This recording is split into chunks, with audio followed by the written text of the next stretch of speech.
Hello, it's time for another tutorial, and today we're going to do the Formula 1 theme tune, the classic Formula 1 theme tune from BBC, The Chain by Fleetwood Mac, or at least the outro to The Chain by Fleetwood Mac.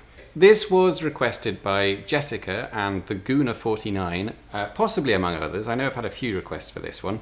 And also I just wanted to say thank you to everyone for subscribing to the channel. We recently hit 1,000 subscribers, so I thought this would be a nice way of celebrating that and saying thank you to everyone for subscribing. So let's start, shall we?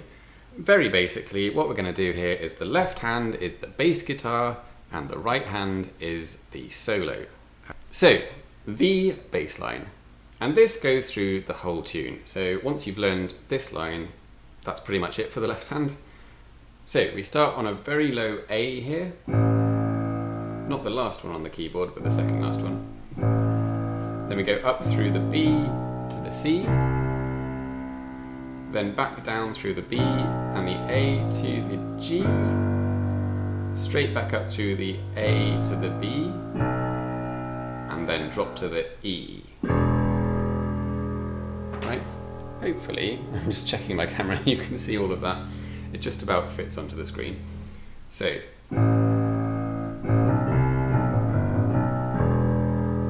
that is the bass line, and that repeats through the whole song.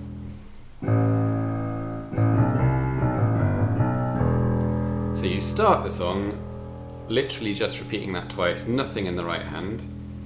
The third time, in the original, the bassist, I forget the name, the bassist does a little slide up, and I think it's from an F sharp. It's a little hard to tell, but it's sort of this. So you just roll up chromatically through the black note, the white note, the black note, the white note. Just like that. Back up to the A, and then same thing again. Okay. And I say same thing again, but actually that is where the right hand comes in, the solo guitar.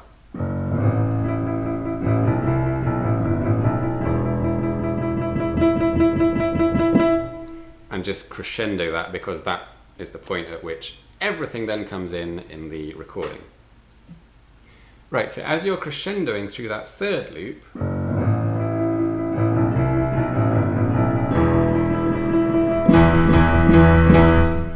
I'm hitting an octave here on the E, so 4 E octaves, because I think in the original recording the bass kind of does an octave leap upwards, and I'm just playing the octave to make it louder, that's literally it. Right, and then at that point, in the original, everything comes in.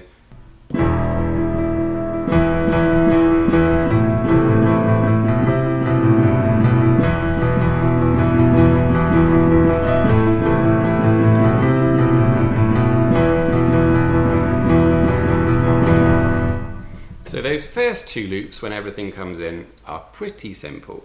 You're just hammering the E, and then at some point you do this. So it goes like this.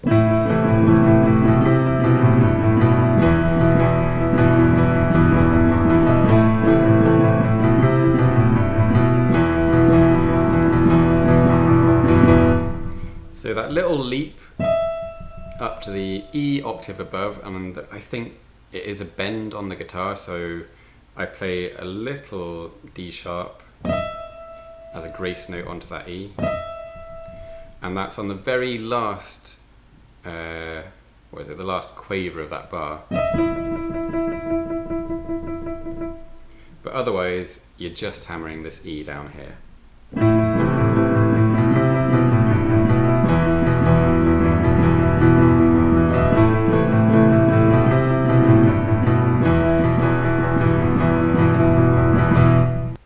After that is when it gets a little more complicated. And, you know, taken separately, the two hands are not difficult.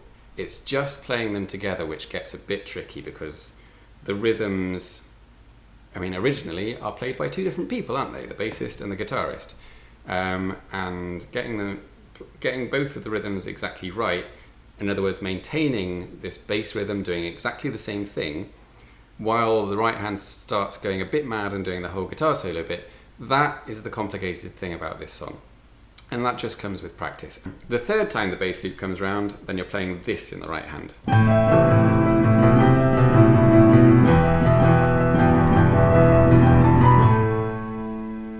Okay? In the guitar solo, he starts jumping up the octave and then back down again.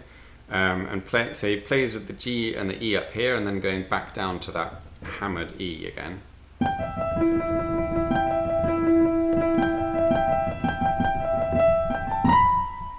So that's the right hand on its own.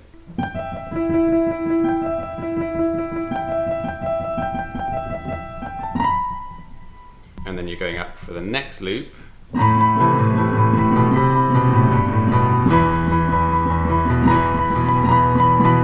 Which is almost entirely just hammering that B, but I'm throwing a couple of A sharps in at the points where Lindsey Buckingham is bending his guitar string. Obviously on a piano you can't really do a bendy guitar string, but that's as close as you're going to get. So you do a kind of grace note, a slip off the A sharp.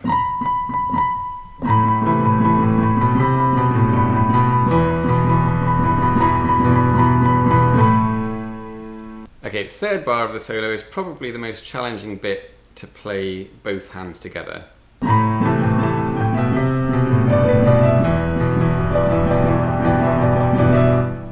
Okay.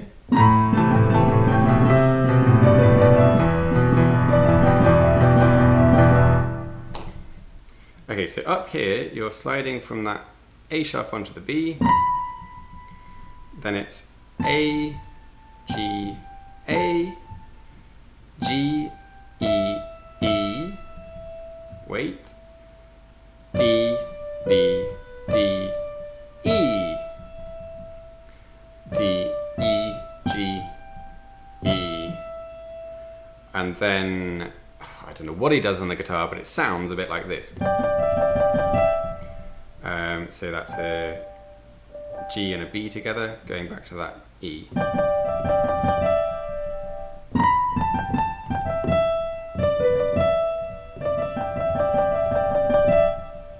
Okay, and all the while you're still playing that regular bass in the left hand.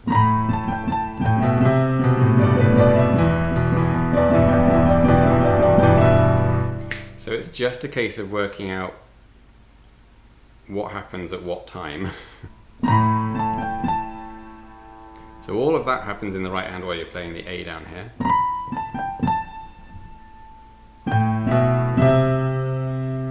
So that G, E, E coincides with the A, B, C in the left hand.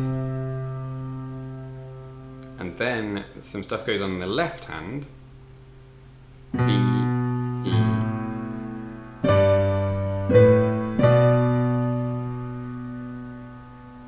So that's that. This D, B, D in the right hand coincides with the G, A, B in the left hand.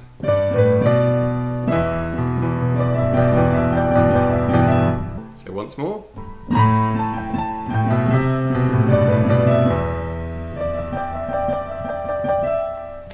And now filling in all the rhythmic parts with the left hand.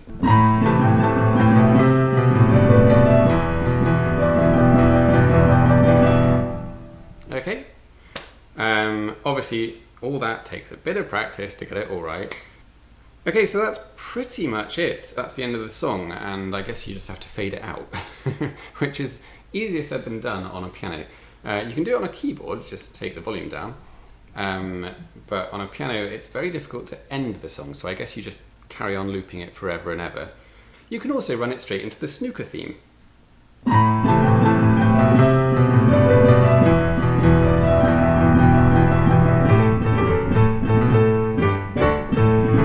So that's fun. Right, I think that's about it. So thank you for watching this tutorial. I hope you enjoy learning it and playing it, and I will see you soon.